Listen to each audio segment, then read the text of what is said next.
buenas tardes y bienvenidos a Las Cosas Como Son. Tal como habíamos anunciado ante Helen Meniz, hemos recibido acá en el nuevo set que estamos estrenando con usted, congresista Eduardo Málaga, a un congresista no agrupado que en las últimas semanas se han esforzado en promover un respaldo multipartidario a una moción de vacancia del presidente Pedro Castillo. Señor Málaga, buenas tardes y gracias por estar con nosotros. Buenas tardes, Fernando. Nuevamente un placer estar aquí contigo. Antes de hablar sobre ese tema de fondo, naturalmente, del cual dependen todos nosotros, quisiera su opinión sobre la moción que acaba de ser presentada de censura, en este caso al ministro del Interior, Willy Huerta. Recibió ya el número de firmas necesarias para que se admita. No sé si la ha firmado usted, si la ha visto, si tiene una opinión sobre el tema.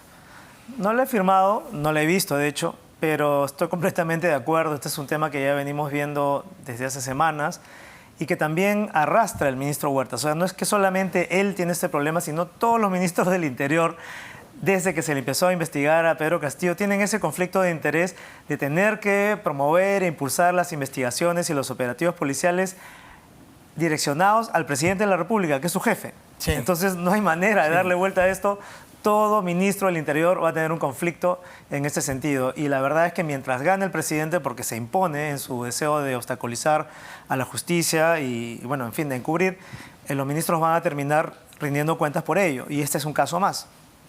Ahora, o sea, va más allá del ministro, es lo que quiero decir. Sin duda. Y tiene que ser censurado. Tiene que, por supuesto. Usted ha votado la censura ya. Ahora, en este caso hay algunas razones suplementarias, ¿no? Yo escuché la larga sesión interpelatoria en donde no explicó de una manera convincente por qué renovamos desde febrero el estado de emergencia en Lima y Callao. ¿Con qué resultados? ¿Al servicio de qué objetivos? No lo sabemos. Más bien, nada de lo que se supone que un estado de emergencia debería facilitar está consiguiéndose. ¿Qué le parece a este punto? Vivimos en Lima y Callao sin garantías constitucionales. Eso me dice a mí que las decisiones no las toma el ministro, sino hay razones ulteriores desde la presidencia del Consejo de Ministros o desde el presidente para mantener ese estado de emergencia, probablemente para tener un margen mayor de seguridad sobre la tensión política que se está dando. Pero otra vez insisto, este tema se arrastra desde antes del ministro Huerta. Y además tenemos otro tema interesante, que todo esto lo estamos actualizando en la moción de vacancia, por cierto, porque está relacionado con la incapacidad del gobierno y del presidente para designar funcionarios capaces. Está el tema de la erradicación de la hoja de coca. El secretario general del Mininter ha básicamente cedido a la presión de los agricultores del BRAEM para parar de inmediato, súbitamente, el programa de erradicación y quitar ahí los efectivos y los operativos. Entonces, es una razón más porque el Ministerio del Interior tiene un rol preponderante, muy importante, en dirigir la política con firmeza contra el narcotráfico. Entonces, tenemos varios puntos en los cuales se genera una sospecha de por qué el ministro actúa de esta manera, si está realmente teniendo sus prioridades claras o está siguiendo órdenes o injerencias desde Palacio de Gobierno. Ahora, hay otro tema más que él mencionó en la presentación que hizo cuando se le interpeló, que es el haber nombrado como número 2 de la policía, es decir, como inspector general, a una persona que está procesada, está investigada por la Fiscalía por crímenes, es decir, ejecuciones extrajudiciales, en el marco del llamado Escuadrón de la Muerte. La respuesta que dio el señor Huerta, sí, pero no está condenado. Es decir, que se puede nombrar como número 2 de la Policía Nacional a alguien que está siendo investigado por crímenes. Es decir, no solamente hay un conflicto de interés con el presidente de la República, como lo ha dicho, que lo hay, y grave, y notorio, sino también con un alto jefe de nuestra policía. Es la pregunta de si hacemos lo que es legalmente correcto, Fernando, o lo que es moralmente aceptable. ¿Dónde están nuestros límites? Porque lo legalmente correcto puede ser moralmente incorrecto, éticamente incorrecto, como es este caso. Alguien que no está condenado, sin embargo, puede tener cuestionamientos que ya lo precluyen de asumir un cargo específico. Yo creo que este es el caso. Pero nuevamente, muchas veces siento que en estas entrevistas vamos en círculos, porque hablamos de un nuevo ministro interpelado, de un nuevo ministro censurado. ahondamos en las razones por las cuales se cuestiona a cada ministro y no vemos el bosque. El bosque, Fernando, es que esto va a seguir ocurriendo y no podemos seguir perdiendo el tiempo ministro tras ministro, porque la falla está arriba. El hilo conductor nos lleva a Palacio de Gobierno y esa es la principal razón por la cual cada par de semanas estamos hablando de un nuevo ministro cuestionado. Entonces, yo siento que está muy bien, hablemos del ministro Huerta y lo que quieras, pero va a haber uno más y va a haber otro más y va a haber otro más. Hemos hablado, por ejemplo, del caso de la señora Tarazona, la viceministra que ha sido ahora contratada en Pronavec, que fue destituida, ¿no es cierto?, del MIDIS por el problema de no tener un aval de servir. Entonces, esto se da pues por doquier. Y la pregunta es si queremos seguir invirtiendo tiempo y energías yendo ministro por ministro. Y además, otro punto importante para la ciudadanía, creo que a veces cuando el gobierno se victimiza, no dice la verdad completa, que es que de los 70 ministros que ellos ya han rotado, solamente 5 han sido censurados por el Congreso. Entonces la responsabilidad de esa alta tasa de rotación, que es muy dañina para el sector público en todos los sectores, está en el Ejecutivo, no en el Congreso. Entonces yo creo que efectivamente tenemos que ir apuntando hacia la solución mayor, que es, a mi parecer, la vacancia y el adelanto de elecciones con reformas. Entonces hablemos de eso, porque lo que nos dice usted es que vamos a librar muchas batallas, habrán muchos ministros que harán mal su trabajo, que estarán mal escogidos, pero esto seguirá reproduciéndose y cada semana hablamos de uno diferente. Correcto. Porque en efecto hemos hablado sobre 70 en esta danza de ministros que ha habido. ¿En qué estado se halla del esfuerzo que ha hecho usted por argumentar con una moción que sea inapelable, porque el acento lo puso usted como científico que es, ¿no?, un biólogo de larga experiencia en un instituto prestigioso de Alemania, y esa misma lógica, ese mismo rigor supongo que la pondrá en esta moción para que no exprese un sesgo particular, sino la defensa de lo que usted está diciendo. Acá hay indicios graves de corrupción y generan un conflicto de interés inevitable y esencial que el jefe de Estado siga despachando, arrastrando 6 investigaciones fiscales. ¿En qué estado está? ¿Cuánto ha convencido usted a sus colegas más recalcitrantes? Yo creo que se está avanzando. Quiero resaltar que este intento de moción de vacancia tiene un aspecto de la lógica argumental, que ya hemos discutido, que está en un texto, el tema de la imagen. Es importante que no sea la bandera de una bancada, de un partido que están tan cuestionados, sino de congresistas independientes o no agrupados, que suele ser el caso cuando hablamos de la mayoría de quienes estamos detrás de esto. Y también el aspecto de la estrategia del tiempo, en qué momento se hacen las cosas. Muchas veces estamos acostumbrados a que se cuente ya con un número de firmas o con un número de votos asegurados y luego presentar la vacancia. En este caso, el énfasis, ya lo dije muchas veces, es socializar, legitimar, que la gente, que la ciudadanía entienda cuáles son las razones. Por eso la moción de vacancia ha sido ahora colgada en redes. Hoy debemos tener una nueva actualización con los casos del ¿Desde cuándo está en redes? Hace 2 semanas casi. Pero quiere decir que está redactada enteramente ya, pero nos ha dicho que se sigue actualizando porque todas las semanas tenemos nuevos casos. Entonces están, por ejemplo, actualizaciones sobre el ministro Alvarado, sobre el ministro Huerta, sobre la ministra Boluarte, sobre el ministro Alencastre. O sea, todas las semanas van apareciendo nuevas revelaciones que se van incorporando para amasar una tesis sumamente contundente. Entonces, ¿cuánto hemos avanzado?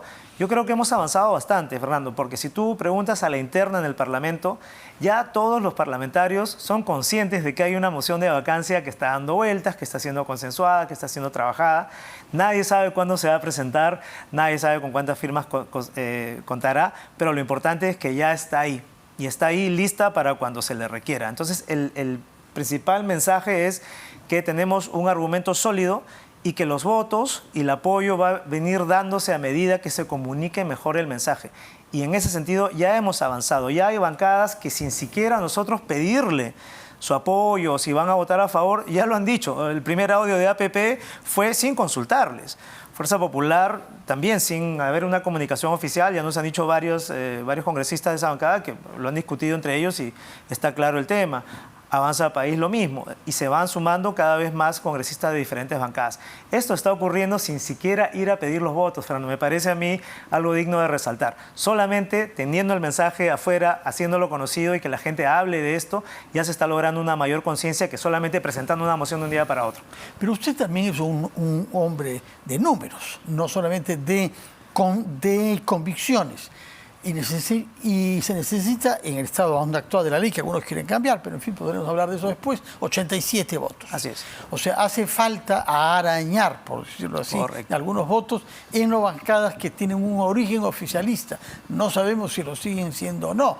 Y justamente en esa, digamos, constelación se oyen voces, inclusive gestos, Así como es. el de Perú Libre, Así que es. votó a favor de la censura del ministro Alvarado y que se abstuvo en la segunda vuelta de la elección, facilitando la victoria de José Williams. ¿Ha conversado usted con sus colegas de Perú Libre y las otras bancadas surgidas de él? No te voy a dar nombres porque esto puede perjudicar el proceso, pero obviamente estamos hablando con todas las direcciones, digamos, ideológicas y políticas. Eso es importante. El voto que mencionas contra el general Alvarado es clave. Han sido 94 votos a favor. No esperamos que sean 94 votos ya contra la vacancia, pero te dice mucho de que ese bloque ya está siendo cada vez más crítico de lo que está ocurriendo del lado oficialista, del lado de gobierno. Entonces es muy importante saber que, si bien no estamos todavía buscando los votos, cuando lo hagamos, sí es importante los números, por Claro, supuesto. es muy importante. Ya sabemos que esa tendencia está cambiando. Y no quiero desviarme tampoco del tema de que la moción de vacancia no excluye, lo voy a decir 1000 veces, no excluye el adelanto de elecciones ni las reformas políticas. Y es más, esperamos presentar esta semana un nuevo proyecto de ley en el cual se configuran ambas iniciativas, es decir, un adelanto de elecciones supeditado, sujeto a reformas mínimas básicas, para que la gente no diga, bueno, vamos a adelantar, pero ¿quién va a hacer las reformas? Esto se va a presentar en un solo paquete. Esperamos que también se aúne y se acumule a lo que ya se está discutiendo. Ahora, la verdad es que, entre tanto, el presidente Castillo ha tenido una iniciativa, la de aceptar una invitación de ir al Congreso. Se presentó con 6 de sus ministros, entre ellos el primer ministro, el ministro de Justicia, abogados, gente que argumentan, y también el ministro Salas, que habla mucho. Y entre las cosas que ha dicho el ministro Salas es que el señor Williams no planteó, no tiene en la agenda parlamentaria ni una vacancia, ni un adelanto de elecciones. Yo creo que eso es una osadía decir eso, porque en el Congreso se vive otro ambiente. Estamos claros que tenemos como Congreso que resolver la crisis, ya sea a través de una vacancia, a través de un adelanto de elecciones, y eso está en el aire. O sea, se ve en las comisiones, se habla en los pasillos. Que el señor Salas venga a decir que el presidente Williams no está a favor de eso, me parece un poco distanciado de la realidad, para serte franco. ¿Y qué contesta usted a quienes argumentan diciendo cómo una entidad pública como el Congreso, que tiene menos aprobación que el señor Castillo, quiere ella vacar o hacer que termine el mandato de alguien que al fin y al cabo tiene más del doble de aprobación que la que tiene el Congreso? ¿Qué les contesta usted? Es una pregunta muy provocadora.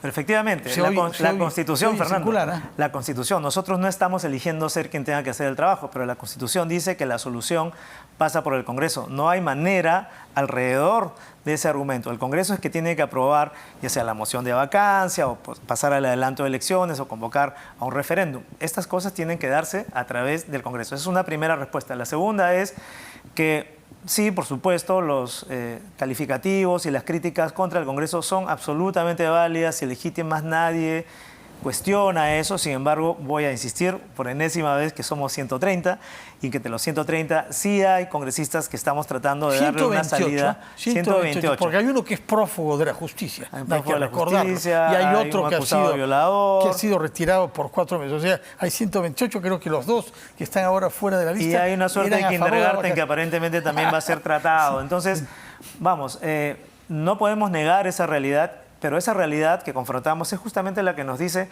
no podemos ir a un nuevo proceso electoral sin haber reformado el sistema electoral y el sistema político, porque si no vamos a llegar a lo mismo. Entonces, volviendo al tema del Congreso, la Constitución dice que la solución pasa por el Congreso está como está hoy. Pretender que se haga de otra manera es la anarquía. Dame tú o deme ustedes, televidentes, una alternativa a que la solución pase por el Congreso. Que se vayan todos también significa que pase por el Congreso. Entonces, no caigamos en una falacia o en falsas verdades en las cuales aparentemente el que se vayan todos y que gobierne la calle sería una opción, porque no la es. Estamos llamando a la anarquía. Sí, por cierto que no. Ahora, ¿cómo percibe usted que sea posible el calendario? Porque usted mismo ha dicho que hay que prever reformas, hay que llevar a cabo reformas, algunas normas, reelección parlamentaria, bicameralidad, u otras que no puedan presentarse personas condenadas, otras que tienen que ser aprobadas antes de que se produzca la vacancia. Porque si hay vacancia y Dina Boluarte ya no es vicepresidenta y asume el señor Williams, como es posible, tiene un plazo muy perentorio para convocar. Y una vez que se convoca, que es algo inmediato, no se pueden hacer cambios ya a las reglas electorales. Por eso es muy importante que no nos aceleremos a decir que se vayan todos, que inhabiliten a Dina, que saquen a Pedro Castillo. Las cosas tienen una sucesión y un proceso dictado por la Constitución. Además, si vamos a ser pragmáticos, yo creo que la situación para la señora Dina Boluarte está todavía bastante en veremos. Nos guste o no, ese proceso va a durar un tiempo adicional y no está claro, no es absolutamente claro que si hoy día vacamos al presidente Castillo, mañana asume el Congreso y tiene 3 meses para convocar elecciones. Eso no es así. No sabemos, lamentablemente los escenarios... ¿Por qué no lo sabemos? Porque lo de Boluarte no está claro para usted. Por supuesto, porque puede haber una ventana de tiempo ahí en la que todavía tengamos medio año o un año más. Ahora, los proyectos de adelanto de elecciones y reformas constitucionales también es importante leerlos y saber qué están proponiendo, ¿no es cierto? La mayoría proponen que el mandato se acabe a los 2 años, tanto del presidente como de los congresistas, es decir, el 26, 27 de julio del 2023. Sí. Al mismo tiempo estamos nosotros, como ya mencioné, proponiendo un paquete de reformas en los cuales se refuerza la idea de la renovación por mitades, de que a mitad del periodo parlamentario haya una evaluación. Y hablando de los 2.5 años, si no hay tiempo todavía para llegar a ese adelanto de elecciones, podría proponerse medio año más para llegar a esa reforma. O sea, el tiempo es flexible, podemos moverlo de una u otra manera. Y hay otras reformas importantes en el sistema electoral que, por ejemplo, nos hacen cuestionarnos si es que es saludable que el Congreso sea electo en primera vuelta o en segunda vuelta. Es importante cuestionarnos si a la segunda vuelta o al balotaje deberían llegar 2. Pero en suma, y para concluir, candidatos. ¿Usted cree que hay tiempo para hacer esas reformas que tienen envergadura y que suponen modificaciones constitucionales? ¿Hay tiempo para hacer eso antes de proceder a vacar al presidente tal y como lo decía usted? Tenemos que esforzarnos por encontrar el tiempo y por ubicar los plazos para que esto sea, porque ¿cuál es la opción, Fernando? Cada vez que proponemos algo nos dicen, pero eso no va a ocurrir, pero no se le va a vacar, pero no se va a renunciar, pero no se va a ir adelanto, pero no hay plazo. Entonces, ¿qué hacemos? ¿Nos vamos literalmente del Parlamento y dejamos el gobierno en manos de quién? Tampoco pueden, tampoco Exacto, pueden hacer. entonces tenemos que hacer el esfuerzo. Tienen obligaciones. Así es. Señor Málaga, muchas gracias por explicarnos y por hacernos saber que está colgada en redes ya la moción, aunque está sujeta a modificación. Esta noche se presenta la nueva actualización en la versión 20. ¿A qué horas va a salir? Entre las 8 y las 10 de la noche sería... ¿En qué dirección electrónica? En nuestras redes, en las redes del despacho de Málaga Trillo. Eduard Málaga Trigo, uno busca ahí y va a aparecer en los posts. Bueno, ¿cuántas páginas tiene la moción? Está cerca de los 80 en este momento. Cerca de los 80, en fin, haremos el esfuerzo. Ojo, también es importante decir que si bien no esperamos que la ciudadanía se dé el trabajo, porque es como una tesis de maestría esto, vamos a publicar también en los próximos días una versión de 5 o 6 páginas donde se resume todo para que se pueda entender más fácilmente. De acuerdo, muchas gracias por su presencia, que tenga muy buenas noches y nosotros nos vamos justamente al Congreso donde está hablando el congresista Alejandro.